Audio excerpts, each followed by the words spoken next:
Cumprimento todo o povo que me escuta e que me assiste com a santa paz do Senhor. Carta aos Hebreus. Carta aos Hebreus. Eu gostava de dar a continuidade convosco do estudo desta carta, capítulo 2, dos versos 5 ao 18. Carta aos Hebreus, capítulo 2, dos versos 5 ao 18. Diz assim: Pois não foi a anjos que sujeitou o mundo que há de vir, sobre o qual estamos falando. Antes alguém em certo lugar deu pleno testemunho dizendo: Que é o homem de que dele te lembres, ou o filho do homem que o visites? Fizeste-o por um pouco menor do que os anjos, de glória e de honra o coroastes, e o constituíste sobre as obras das tuas mãos. Todas as coisas sujeitaste debaixo dos seus pés. Ora, desde que lhe sujeitou todas as coisas, nada deixou de fora do seu domínio.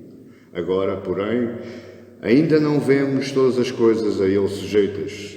Vemos, todavia, que aquele que por um pouco, tendo sido feito menor que os anjos, Jesus, por causa do sofrimento da morte, foi coroado de glória e de honra, para que pela graça de Deus provasse a morte por todo o homem.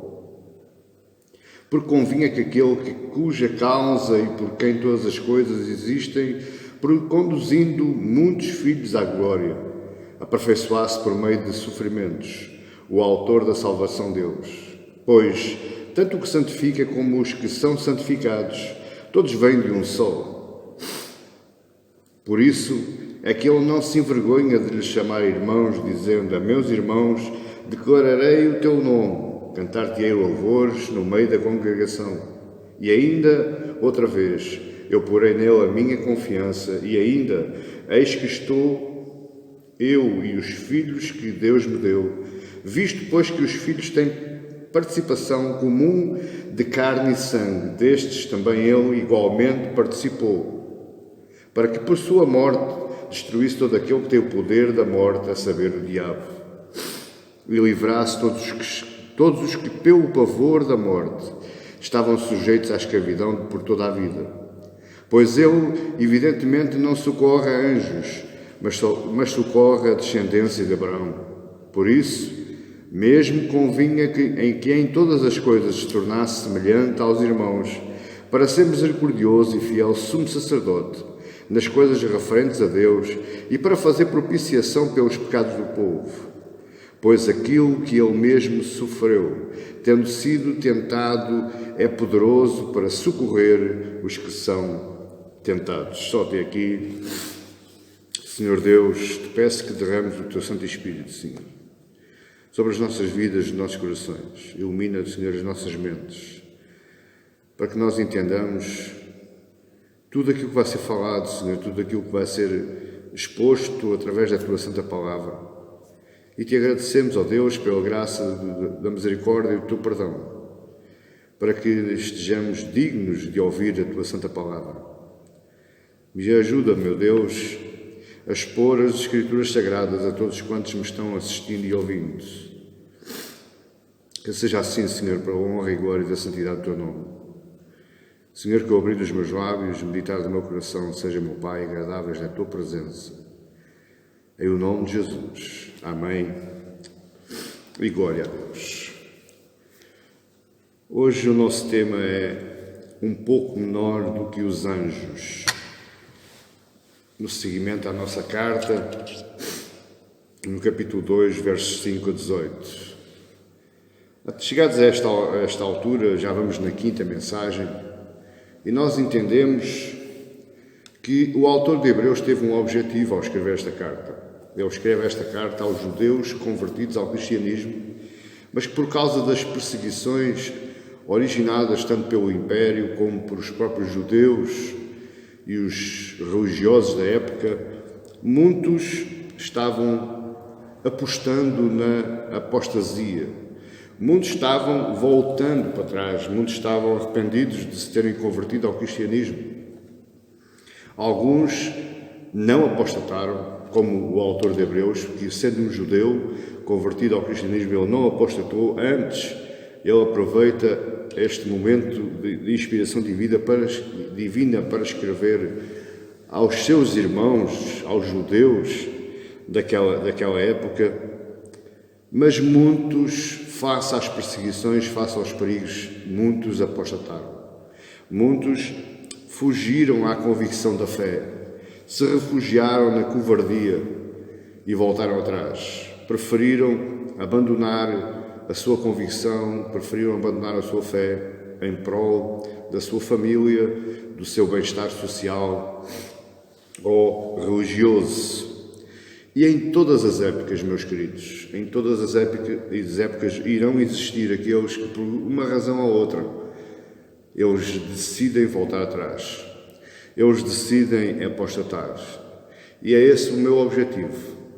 Àqueles que estão desanimados, àqueles que estão frustrados, àqueles que perguntam se realmente Deus existe, se realmente vale a pena, eu estou aqui hoje para vos dizer: vale a pena. Vale a pena acreditar, vale a pena confiar, vale a pena ter fé em Cristo Jesus, porque Ele é Deus, mas se fez homem para que, pelos nossos sofrimentos e pelos seus sofrimentos, nós fôssemos salvos, nós fôssemos libertos e nós fôssemos consolados. Esta carta serve para consolar aqueles que estão desanimados, aqueles que estão frustrados, aqueles que estão decepcionados, aqueles que estão a pontos de negar a Cristo para se salvar ou salvar a sua família ou a sua vida. E o autor demonstra estar bem a par desta situação. Uma leitura mais profunda desta carta, nós vemos que ele conhecia bem o sofrimento e a perseguição daqueles judeus, daqueles convertidos ao cristianismo, daqueles que abandonaram a fé judaica e abraçaram a fé cristã, mas por várias razões eles estavam a ponto de trocar este Cristo por a lei farisaica, a lei dada por Moisés. E ele utiliza um argumento principal, ele utiliza um argumento profundo, um argumento sólido, um argumento indiscutível face à lei. Ele apresenta vários pontos que eram bem conhecidos dos judeus e por isso servia bastante bem para fundamentar a sua argumentação. É que Cristo, em toda a carta de Hebreus, ele apresenta Cristo como um ser superior a tudo e a todos, inclusivamente àquilo que os judeus, os judaizantes, os judeus farisaicos acreditavam.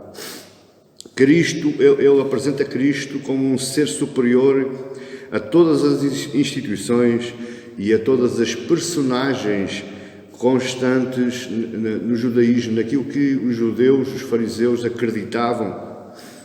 Jesus é superior a Moisés, é um profeta superior a Moisés. O próprio Moisés diz: haverá um que será maior do que eu, a ele ouvi. Jesus é um sacerdote também maior do que o Arão, o irmão de Moisés, o primeiro sumo sacerdote. Jesus é superior a todos os outros sacerdotes, a todos os outros levitas. Ele é superior sobre até Melquisedeque, porque ele é um sumo sacerdote da parte de Deus, um celestial, de uma outra ordem, não humana. Ele apresenta Jesus como ser superior a todos os sacrifícios do templo, porque o seu sacrifício naquela cruz foi único, inquestionável e suficiente. Ele é superior sobre a revelação de Deus dada ao povo de Israel através do profeta Moisés. Pois bem, Jesus é superior a Moisés, aos sacerdotes, ao sacrifício e à própria revelação de Deus.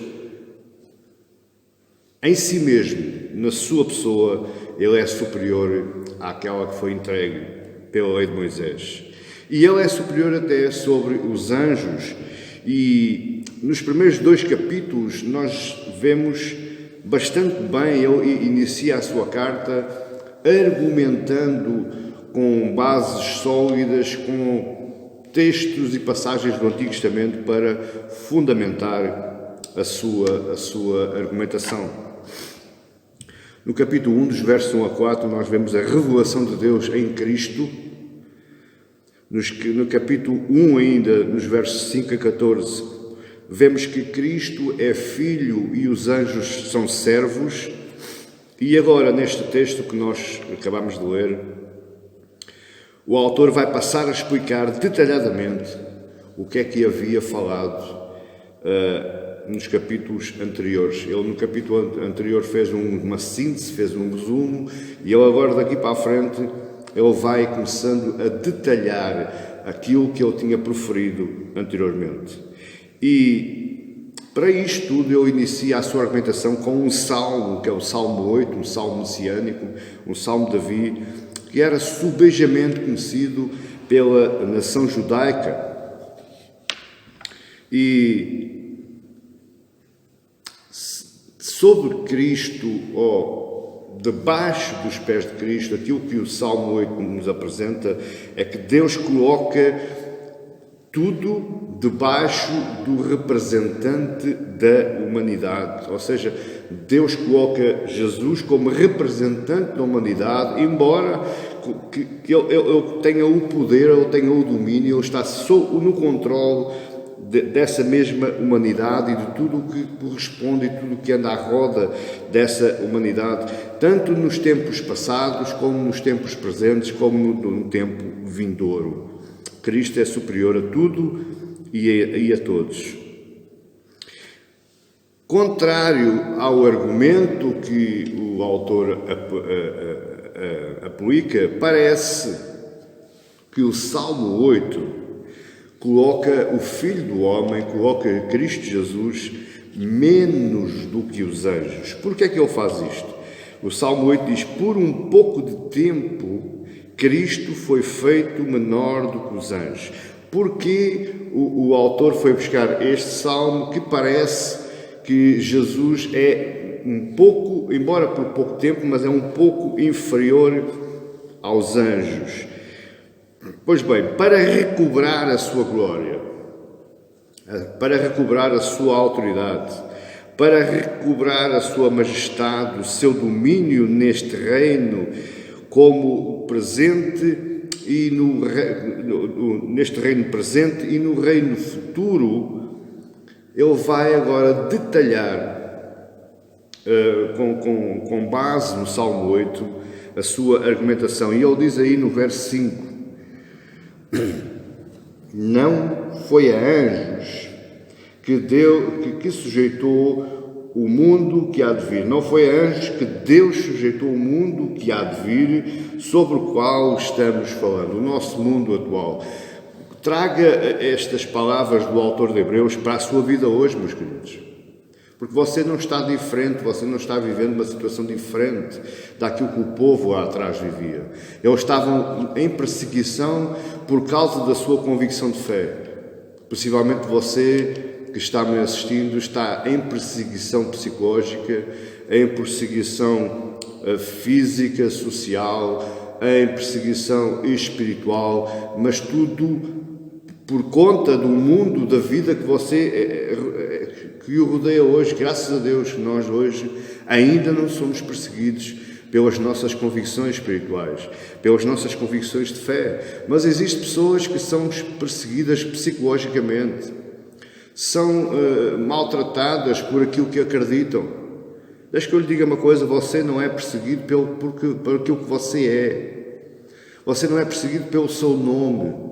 Você não é perseguido pela sua fisionomia. Você será sempre perseguido pelo aquilo em que você acredita e fala. Isso lhe causa problemas em vários setores da área social, da área laboral e até mesmo da área familiar. E este aqui que vos está falando sabe bem daquilo que está falando. É por experiência própria. O mundo em que vivemos é o presente. Ele é provisório, ele é instável, ele é passageiro. Mas existe um outro mundo.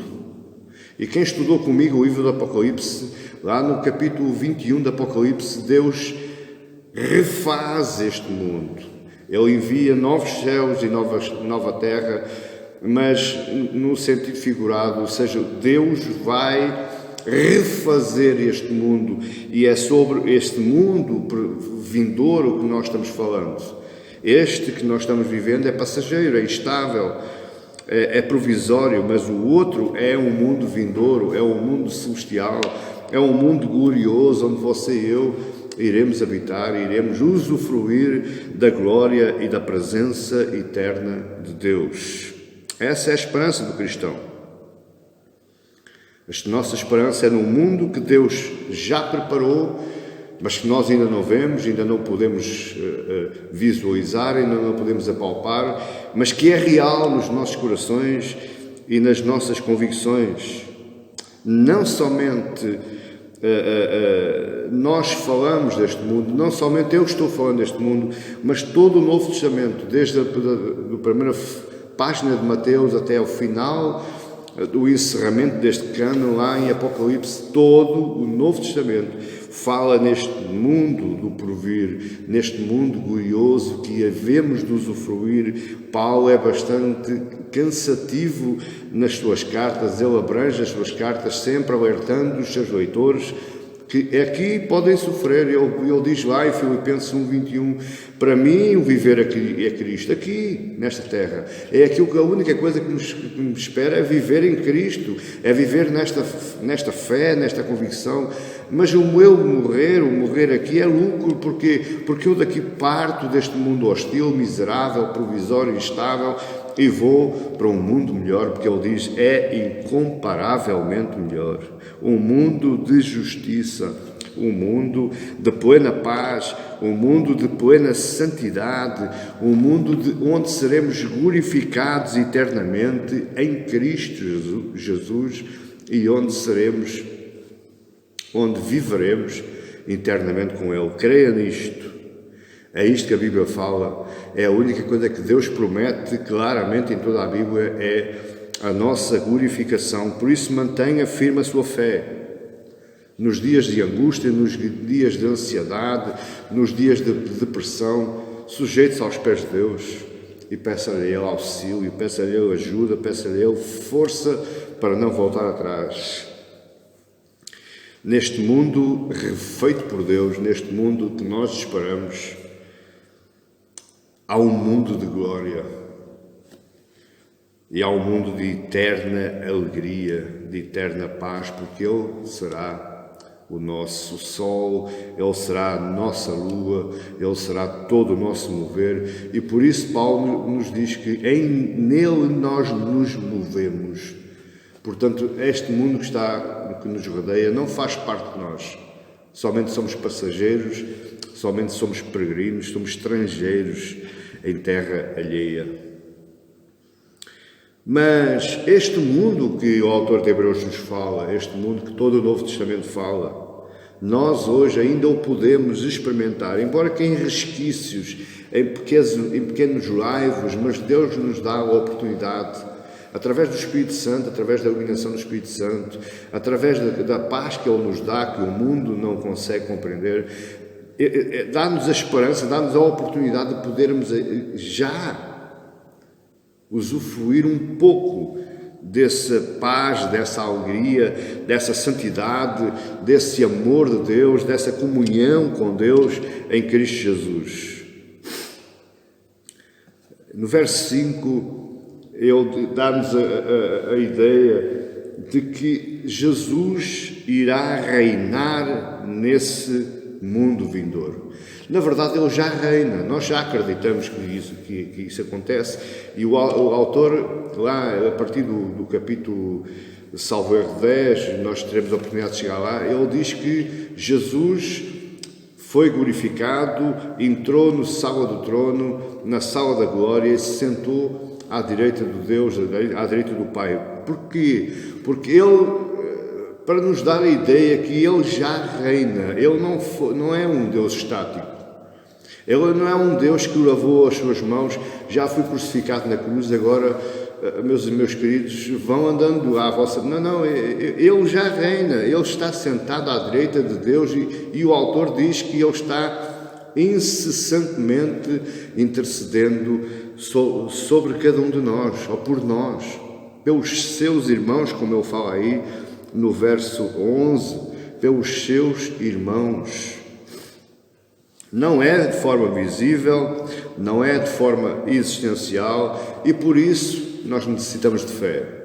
E esta fé é-nos dada por Deus, o Pai, para acreditarmos que Ele está sentado, já reina e irá reinar para todo o sempre. O mal aparentemente parece que está vencendo, mas isso é só passageiro. Já tudo irá terminar. Há uma canção que diz que tudo vai mudar para melhor, mas não aqui. É quando você entrar na glória, quando você entrar nos braços do Pai. Este é um mundo caótico, este mundo miserável, este mundo hostil, este mundo de mentira, ele é ilusão. Você pode hoje estar vivendo bem. Ontem vivi mal, mas hoje parece que as portas se abriram. Mas cuidado, isso é uma ilusão. Isso é um estado passageiro. Você não sabe se amanhã tudo estará pior do que ontem. Tudo estará pior do que hoje, aquilo que você viu.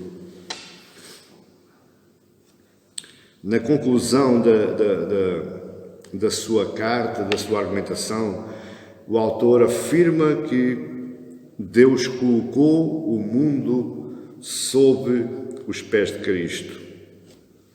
E aqui é interessante porque nesta época, no contexto desta carta, a ideia dos judeus face aos anjos era uma ideia de superioridade.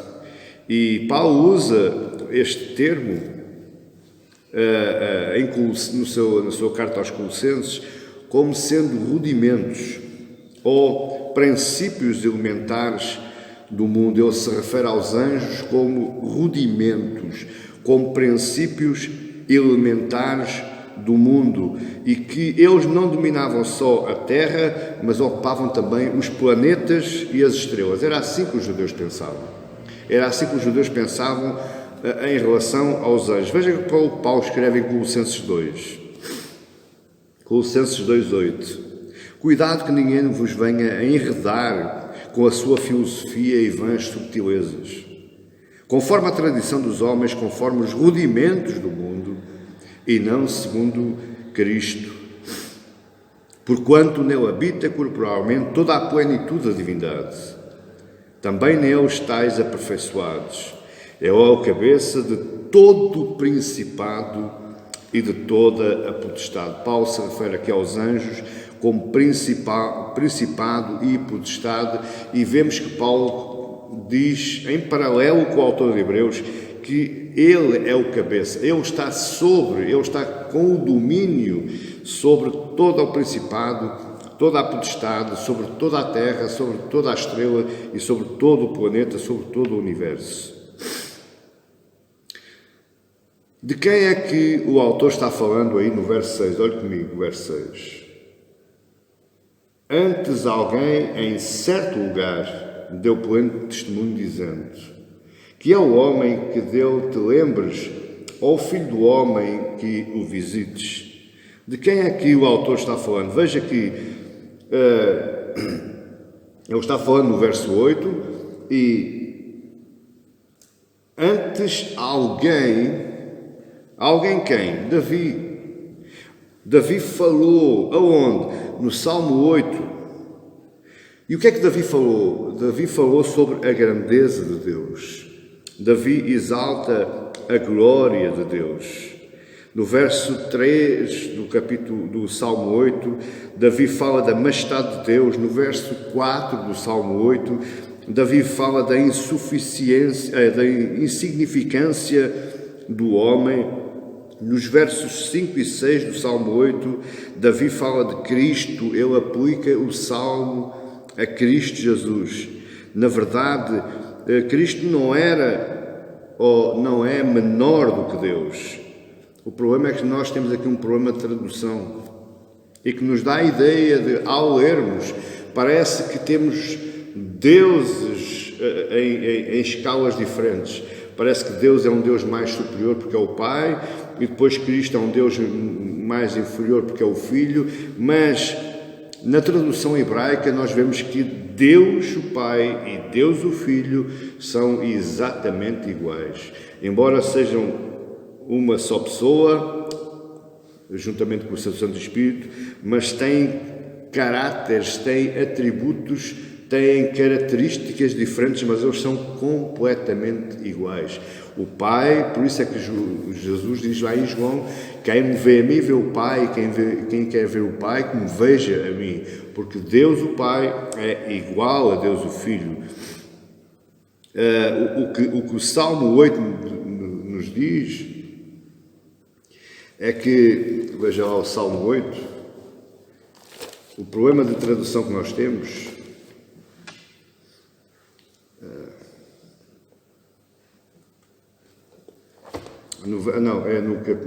em Hebreus, no verso 8, que ele continua citando o Salmo 8: todas as coisas sujeitaste debaixo dos seus pés.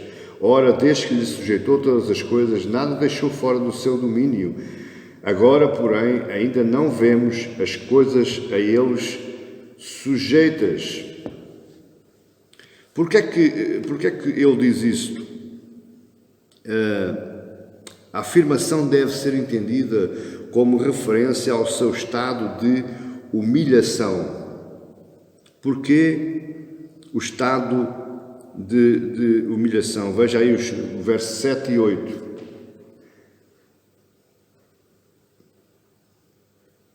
Porque o Salmo 8 era uma profecia de Davi acerca do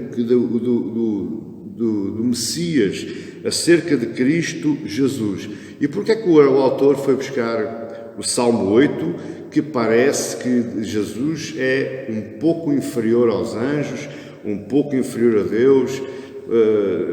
Há uma confusão entre Jesus como homem e Jesus como Deus,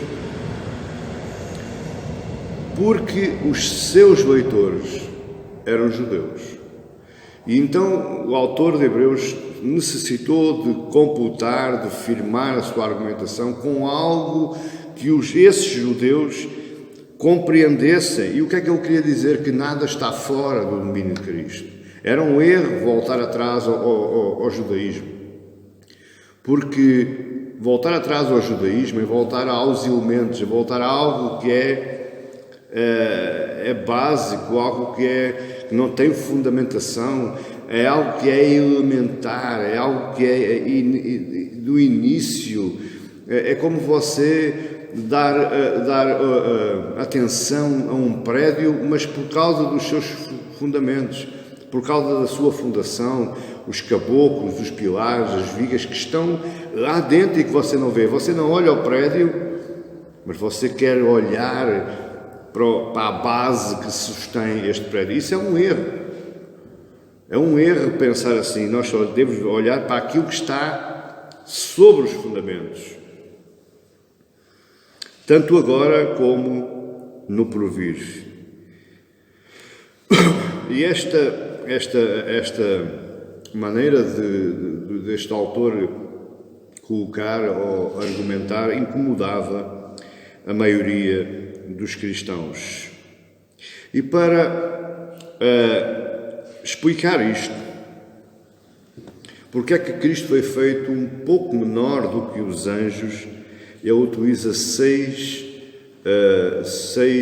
itens, 6 explicações, 6 pontos para fazer fundamentar a sua argumentação. O primeiro ponto: Jesus foi feito menor do que um pouco tempo menor que os anjos para experimentar a morte. Veja o verso 9. Vemos, todavia, aquele que por um pouco tendo sido feito menor do que os anjos, Jesus, por causa do sofrimento da morte, foi coroado de glória e de honra, para que pela graça de Deus provasse a morte por todo o homem. Jesus foi preciso Deus fazer um pouco menor do que os anjos para que ele experimentasse a morte. Veja, os anjos não morrem, os anjos não sofrem, os anjos não têm dor, os anjos não têm alegria, os anjos não choram. E Jesus foi preciso ser feito um pouco menor do que eles, para experimentar a morte. Ao encarnar, ele se colocou abaixo da raça angelical. Quando Jesus encarnou no ventre da Virgem Maria, automaticamente ele se tornou uma raça, dos da raça abaixo, como nós, abaixo da raça angelical. Sabe que os anjos são imortais, os anjos são invisíveis, os anjos são poderosos, mas o ser humano não. Embora nós às vezes tenhamos essa mania, mas não. Nós não somos nem mortais, nem invisíveis, nem poderosos. E esta é a primeira razão para que Cristo fosse feito um de nós. Esta é a primeira razão para que Cristo fosse feito igual a nós. Para quê? Para que Ele pudesse sofrer, para que Ele pudesse morrer, como nós, pela graça de Deus. Ele foi provisoriamente humilhado, ele foi provisoriamente inferiorizado em relação àquilo que ele era. Por isso é que Paulo diz que ele se esvaziou. Esvaziou de quê? De toda a sua glória. Ele se tornou, ele por ele próprio, ele quis se tornar um de nós, com todos os nossos defeitos, com todas as nossas características, com todas as nossas virtudes, com todas as nossas dores. Segundo ponto, ele foi preciso ser feito um pouco menor do que os anjos. Para quê? Para ser aperfeiçoado no sofrimento, está aí no verso 10.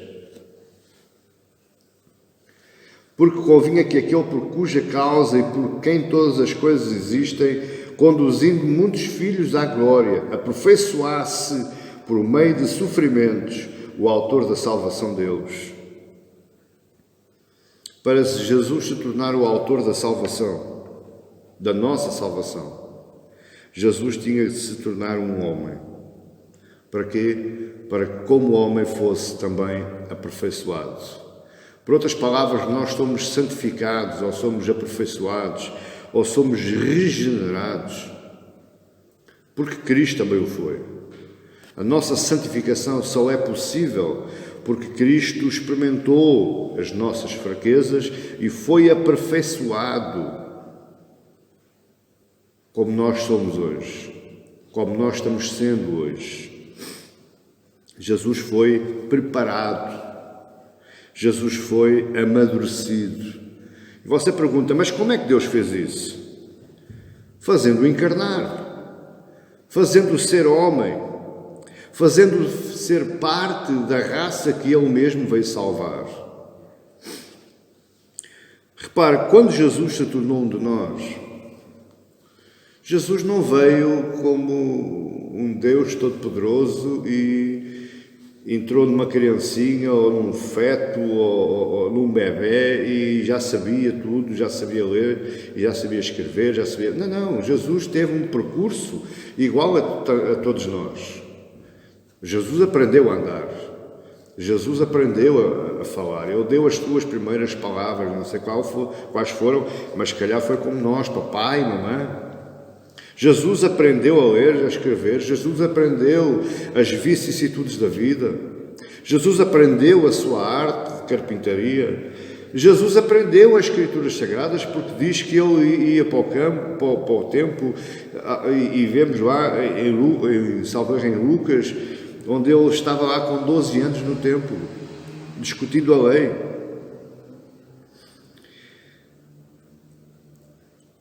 Jesus aprendeu todas as nossas coisas, olha, aprendeu a sofrer, aprendeu a ser tentado, aprendeu a ser rejeitado, aprendeu a ser traído, aprendeu a ser insultado.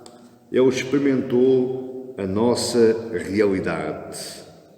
E por causa disso, porque os anjos não sofrem, os anjos não morrem, os anjos são insensíveis à dor, Jesus teve que se fazer menor do que o anjo, ou seja, Jesus teve que fazer como nós para experimentar todas as coisas que nós experimentamos. Quando você estiver triste, quando você estiver amargurado, lembre-se que Jesus também teve. Ele sabe, por isso é que ele pode interceder ao Pai, porque ele sabe o que é sofrer, Ele sabe o que é estar amargurado, Ele sabe o que é estar decepcionado, Ele sabe o que é estar frustrado, Ele sabe até o que é ter a vontade de voltar atrás. Quantas vezes você já me disse: Pai, não dá, não é possível, já não dá mais, eu já não aguento. Você saiba que Jesus também sofreu assim, Jesus também experimentou. E por isso temos o terceiro ponto. Sendo humano, Ele se tornou nosso irmão. Repare que a primeira vez que Jesus chama os discípulos, o seu povo, a sua igreja por irmãos, foi após a ressurreição. Maria e Madalena viram a aparição de Jesus lá naquele domingo após a sua ressurreição, e Jesus diz: vão e informem a meus irmãos. Foi a primeira vez na Bíblia que Jesus chama os discípulos por irmãos. Jesus se fez homem para se tornar um irmão nosso. Ele não é nosso irmão só porque nós o chamamos, é um camarada, é um amigão. Não, Jesus é nosso irmão porque Ele é um de nós. Ele é igual a nós. Ele é o representante da raça humana no céu, junto ao Pai. E se você reparar aí no verso 11, você vai descobrir algo interessante. No verso 11 ele diz: pois tanto o que santifica Cristo Jesus, como os que são santificados, nós, todos vêm de um só, tanto Cristo como nós. Por isso é que Ele não se envergonha de se chamar irmãos, dizendo: a meus irmãos declarei o teu nome. Ele se identificou conosco. E Ele se identificou como? A quem? Aonde? Junto ao Pai. Ele hoje diz: Pai, eu verti o meu sangue por aquele meu irmão. Ele é meu irmão. Ele faz parte da minha raça. Ele faz parte da minha origem. Nunca poderia ser um estranho a nos salvar, mas um membro na família. E quando o autor aplica o verso 11, eu me lembro do Salmo 22, que diz assim: a meus irmãos declarei o teu nome. Cantar-te-ei louvores no meio da congregação, está aí no verso 12 de Hebreus 2. Vós que temeis o Senhor, louvai-o, glorificai-o, vós todos, descendência de Jacó. Reverenciai-o, vós todos, posteridade de Israel. Quem é a posteridade de Israel? Você, eu, nós, aqueles que Ele veio salvar. E não só aqueles que um dia se lembraram de dizer aquela oração conduzida por um pastor: Senhor, entra na minha vida, faz do meu coração a tua morada. Não, quando Ele fez isso, a sua encarnação já estava pré-programada, já estava idealizada. Lá na eternidade ainda não havia mundo. Quando Ele se entregou na cruz, não foi porque Ele quis. Essa ação fazia parte de um projeto também lá na eternidade. Quando o Conselho Divino se reuniu e programou, arquitetou o plano de salvação do homem. Quando você é salvo pela sua conversão, não foi porque você teve vontade, foi porque já estava programado.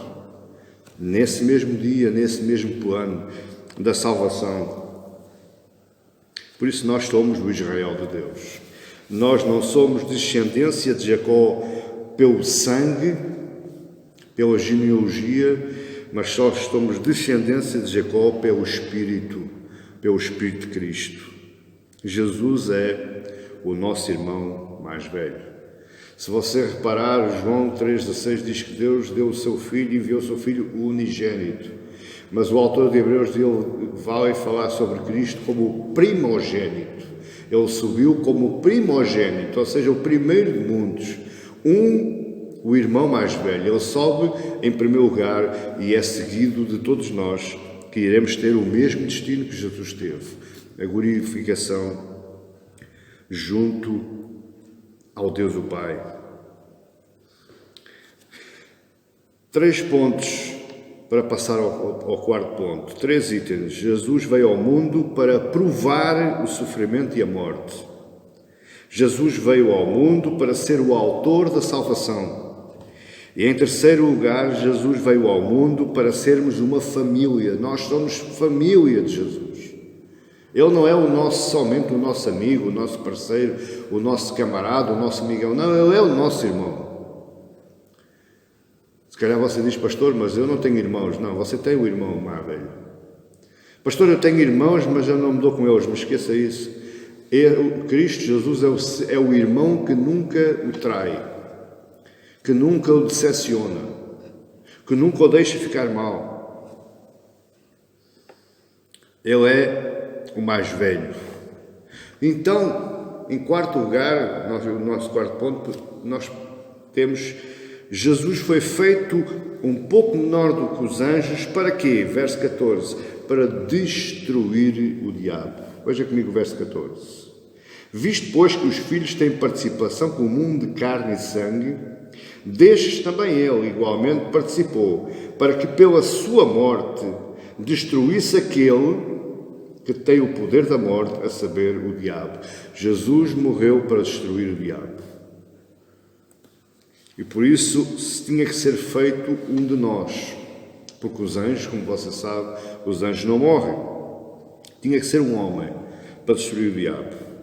Judas fala aí, no capítulo 1 de Judas, verso 9, diz assim: contudo o arcanjo Miguel, quando contendia com o diabo e disputava a respeito do corpo de Moisés, não se atreveu a proferir juízo infamatório contra ele, contra o diabo. Pelo contrário, disse: o Senhor te repreenda. Os anjos não podem destruir outros anjos. O diabo, embora seja o diabo, embora seja Satanás, seja Lúcifer, seja o arqui-inimigo de Deus, aquele que vai ser destruído no final dos tempos, mas ele continua sendo anjo. Ele é um anjo. É um espírito angelical, maléfico, um espírito mau, mas não deixa de ser um anjo. Um anjo não destrói outro anjo. Tinha que ser um homem. Porque lá no Éden, foi um homem que entregou o mundo nas mãos do diabo, através do pecado. Lá no Monte do Calvário, foi um homem que destruiu a ação de Adão em relação ao diabo. Quando Adão pecou, entregou o domínio, fez do diabo o príncipe deste mundo. Mas a Bíblia diz que quando Jesus expirou, quando Jesus morreu, ele foi aos infernos e foi buscar a chave dos infernos. Ele não veio com uma chave grande, uma chave de ferro, não. Isto é simbólico, é espiritual. Ele foi buscar aquilo que Adão entregou ao diabo, o domínio, o principado deste mundo. Jesus se tornou o príncipe, melhor dizendo, Jesus não se tornou o príncipe, ele se tornou o rei deste mundo, para destruir o diabo. Cristo, com a sua morte, destruiu aquele que tinha o poder da morte. Você sabe que o salário do pecado é a morte. O diabo detinha o poder sobre a sua morte. O homem só começou a morrer quando Adão pecou. Porquê? Porque foi entregue essa autoridade ao diabo. Jesus destruiu. Para destruir o diabo, Deus enviou outro homem para morrer em nosso lugar. E morrer em nosso lugar, mas ele ressuscitou. Ora, se ele destruiu a morte, se ele destruiu o diabo, ele venceu a morte e ele ressuscitou e fez isso tudo em nosso lugar. Foi para quê? Para que ele fez isso? Para que agora nós morrermos neste corpo físico, mas podermos ressuscitar, porque ele ressuscitou. Veja, Paulo fala lá em Gálatas, Paulo fala lá em Colossenses, Paulo fala lá em 1 e 2 Tessalonicenses, a ressurreição, a nossa ressurreição, e paralela à ressurreição de Cristo, porque Ele ressuscitou, nós ressuscitamos, ou porque Ele morreu, nós morremos, e porque Ele ressuscitou, nós ressuscitamos, e porque Ele foi glorificado, nós também fomos glorificados. Nós iremos ressuscitar e sermos glorificados com Cristo e em Cristo. Mas aí temos o nosso quinto ponto, no verso 16, que fala que Jesus foi feito menor do que os anjos para socorrer a raça humana. Veja que está tudo ligado a nós. Verso 16, pois ele, evidentemente, não socorre anjos. Jesus não socorre anjos. Vimos já nas lições anteriores que anjos são servos. Jesus é o rei, Jesus é o supremo rei, Jesus é o comandante, é o general, é o chefe das tropas, e os anjos são apenas servos para ministrarem em favor daqueles que são dele. Ou seja, os anjos só servem para ministrar a nós por intermédio e ordem de Deus. Mas Cristo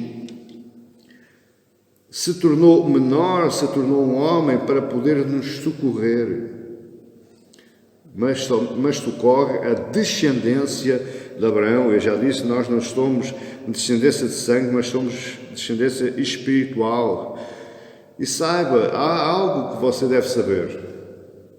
Quando Deus o perdoa, isso causa confusão na cabeça dos anjos, porque eles não foram perdoados. Um terço dos anjos caiu com Satanás na rebelião, e Deus os enviou diretamente para o seu lugar, para o Hades, para o lugar da morte, para o lugar da espera do juízo final, onde eles irão ser definitivamente lançados no lago bloqueado com fogo e enxofre. Mas quando você e eu pecamos e nos arrependemos e chegamos à presença de Deus com o coração aberto e arrependido, e Deus nos perdoa, os anjos não entendem porque eles são perdoados e nós não somos perdoados. Porque somos descendência de Abraão. Nós somos o Israel de Deus. A condenação dos anjos é inexorável, é imutável. Não há perdão para o anjo, mas há perdão para Deus. 1 João 1,12 diz: Ele é fiel e justo e misericordioso para perdoar todos aqueles que se a Ele chegam, que se arrependem. E de que maneira é que Ele socorre, verso 17, pela sua misericórdia. Veja, por isso mesmo, verso 17, por isso mesmo convinha que em todas as coisas se tornasse semelhante aos irmãos, se tornasse homem, para ser misericordioso e fiel sumo sacerdote nas coisas referentes a Deus e para fazer propiciação pelos pecados do povo. Só quem tem experiência em sofrer, só quem tem experiência do sofrimento humano é que interessa, é que entende o sofrimento similar. Por outras palavras, se Jesus não sofresse, ele também não conhecia o que é o sofrimento humano. Ele não entenderia porque ele nunca experimentou. Por isso, ele teve que experimentar. E toda a Bíblia, desde lá Isaías 53, até os Evangelhos, até o Novo Testamento, toda a Bíblia nos informa que Jesus experimentou a realidade da raça humana. E por causa dessa experiência agonizante, é que ele agora pode disponibilizar misericórdia por a mesma raça, porque ele hoje é um homem. Ele não é mais um... Quando você chegar à presença de Deus, você vai ver um homem como exatamente igual a você. Mas foi porque, para ser assim, ele teve que encarnar, teve que aprender, teve que sofrer, teve que arduamente trabalhar para se sustentar e sustentar a sua família, para que por toda essa vida ele pudesse entender também a nossa vida. Anjos também não entendem o nosso sofrimento, porque anjos não são afetos à nossa realidade.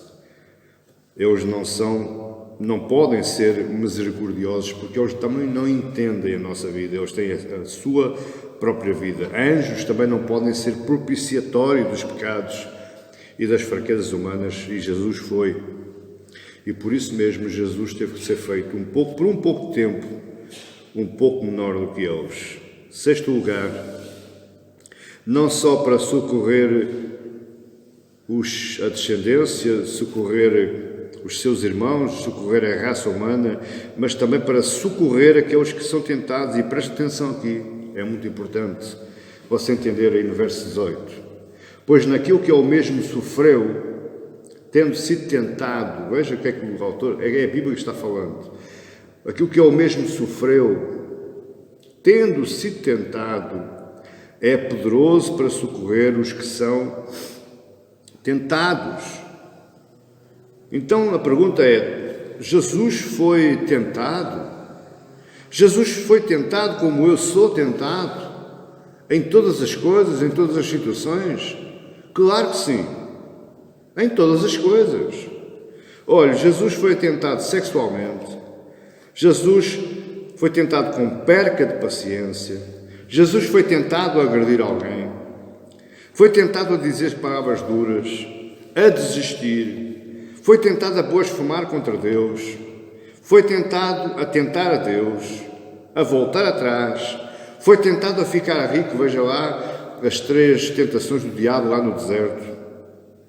Foi tentado a utilizar o poder de Deus de forma errada. Isto, meu querido e minha querida, é a tentação máxima daquilo que nós estamos vivendo, e conhecendo o meio evangélico, nós vemos que muitos são tentados e muitas vezes passam a ação para utilizar o poder de Deus de forma errada, querendo-se fazer igual a Deus, e nos leva ao anticristo, ao falso profeta, nos leva à mesma coisa, ao pecado de Adão, porque Adão pecou como? Quando pensou que se podia ser igual a Deus.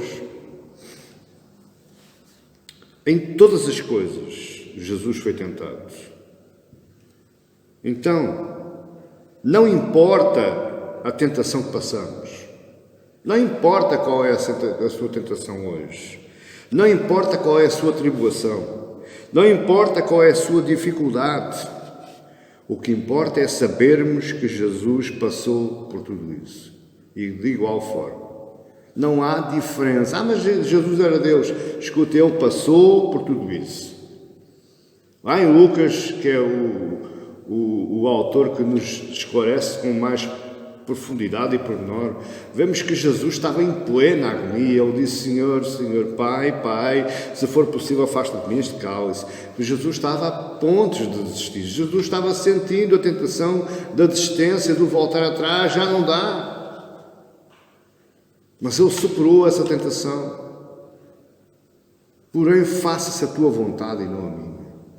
Ele foi tentado, mas Ele superou. Você está sendo tentado, mas em Cristo Jesus você pode superar. Você supera. Essas são as promessas que Deus tem na sua palavra para entregar a si, meu querido e minha querida. Não importa a tribulação que você está passando, não importa a dificuldade que você está passando. Jesus também sentiu fome. Jesus também sentiu necessidades.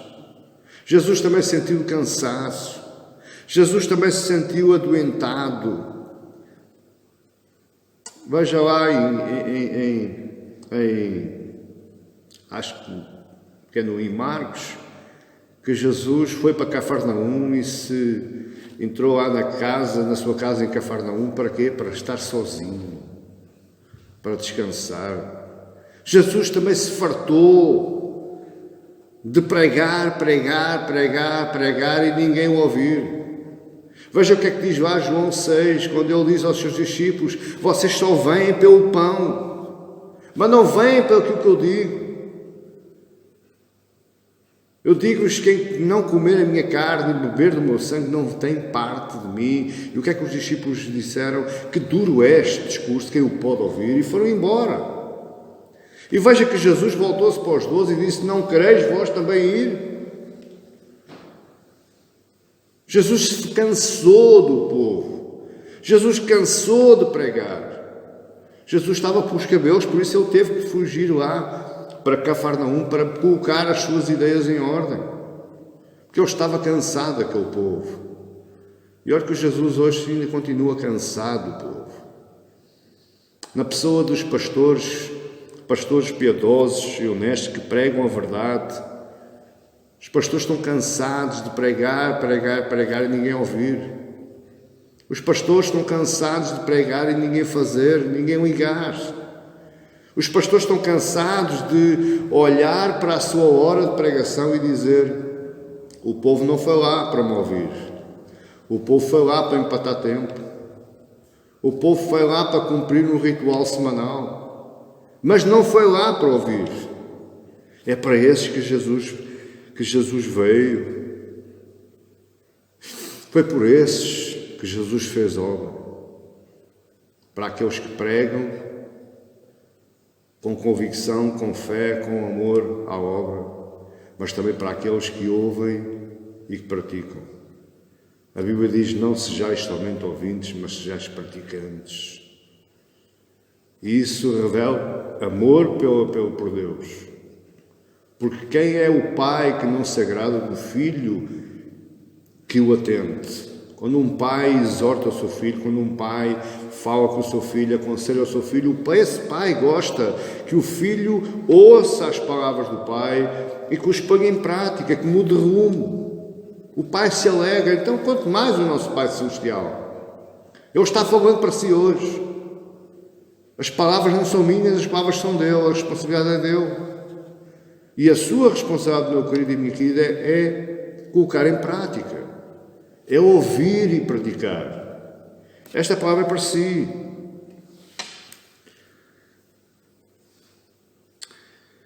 Não importa o que nós passemos, o que importa saber é que Jesus também passou. E por causa disso, Ele entende a nossa dor, Ele entende a nossa fraqueza e Ele pode nos socorrer.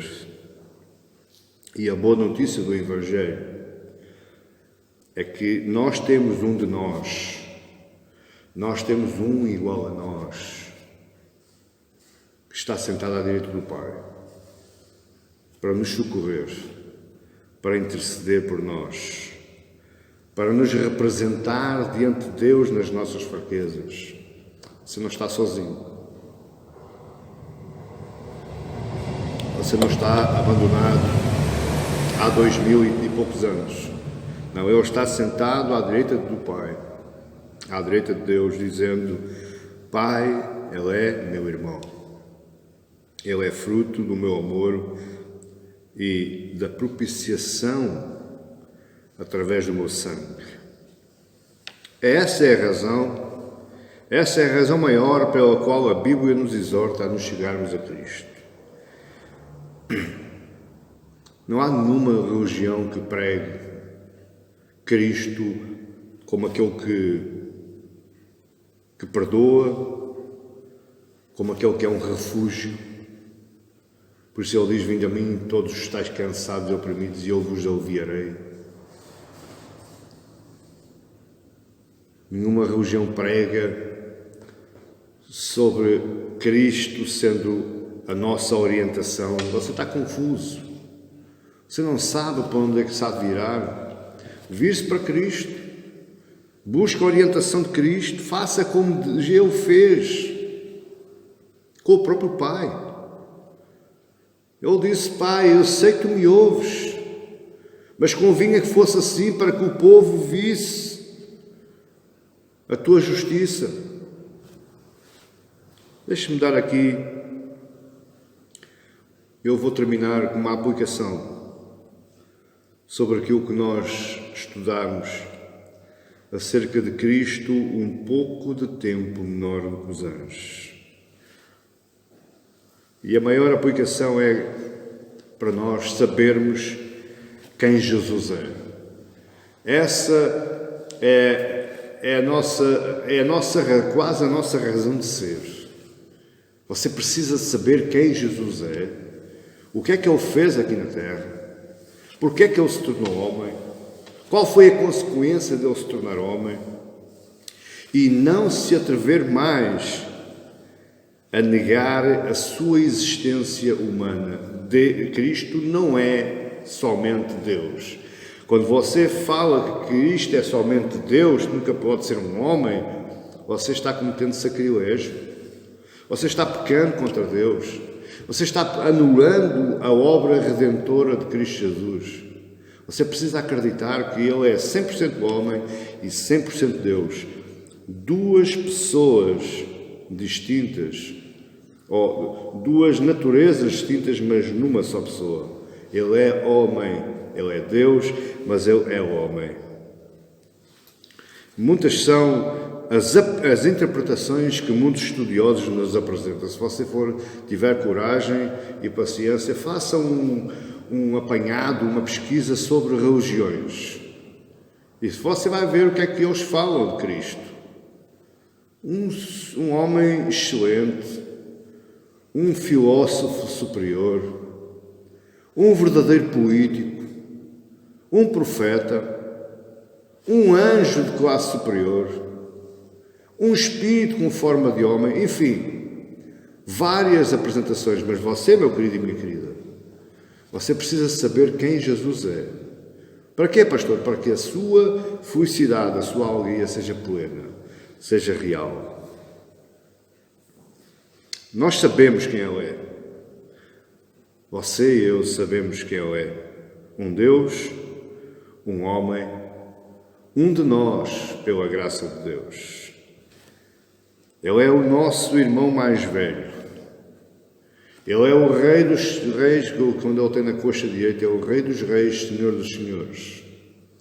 Mas Ele também afirma que os seus irão reinar. Àquele que vencer, eu lhe darei a coroa de glória, a coroa da vida. Para que é que serve a coroa? Para reinar. Ele reina, você e eu, a sua igreja, a sua noiva irá reinar também à sua direita. Haverá de reinar eternamente. Você haverá de reinar com Ele eternamente. Agora, qual é a relação, ou qual é a sua relação com este que por um pouco de tempo é menor que os anjos? O que é que você acha disto? O que é que você pensa disto no final desta mensagem? Você confia nele? Você tem coragem de entregar a sua vida a Ele, entregar o seu sofrimento, a sua dor, a sua mágoa, a sua angústia, a sua frustração, o seu desânimo? Você tem a certeza que Ele é o seu Salvador, o Rei da sua vida, o Senhor da sua vida, aquele em que você pode confiar tudo, que Ele controla, Ele domina e Ele provê solução? Como é que você vive para Ele? O que é Ele na sua vida?